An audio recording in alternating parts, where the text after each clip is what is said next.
Welcome to the world of environmental training. Those of you who have been following our interesting series about a cup will find this lesson today very interesting. In one of our lessons, we talked about observing how your friends or relatives held their cups. And since then, you have made some very interesting discoveries. And the discoveries that you have made are that certain people hold their cups in different ways. Your mother may not hold their cup the same way as your father. Your brothers may not hold their cups the same way as their sisters. Now you may say to us, oh goodness me, but the only reason why they've held their cup in this way or that way is because of where they were or how they were sitting. And all these remarks by you are legitimate.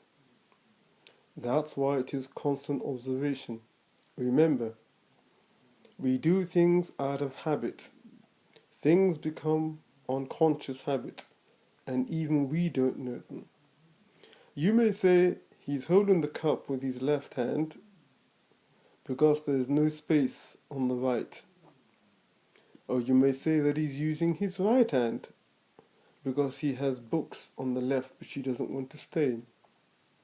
Or you may say she's using both hands because she is cold. She could be a girlfriend, a friend, a wife, a partner. But the real thing for you to do is to note. Note how the person has held their cup. And it is best to do it with people who you are familiar with. Yes, you could go to a restaurant and you can sit and you can watch all the people drinking. You could go to a cafeteria, coffee bar, and notice all these things. But the important reason for using those who are familiar is that you wish to note, is this their general mode of behavior? Doing it with people who you don't know has the advantage that you will not necessarily be conscious as you're observing them, and you won't meet them again. You can only treat it as a memory exercise because you won't be able to go and check it, because we are not telling you to record these people. In these days of litigation, if somebody found you recording them on an iPhone or on an iPad, you could get into serious trouble. So all recording will have to be done mentally. That's why we suggest using people who you are familiar with. So those in the office, you are familiar with them. You can casually note and make a mental note. Once again, tabulating or keeping records of our work colleagues in these times of litigation may not be advisable. But if you're doing it from memory, then I don't think that anybody can accuse you of keeping tabs on your colleagues. You've got to train your memory somehow, and this is one good way of training your memory and your powers of observation.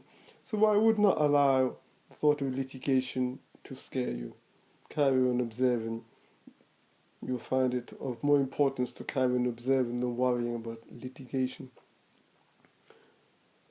Once you have noted on a regular basis how your friends and relatives hold their cups, the question will be, is your relative or friend right-handed or left-handed?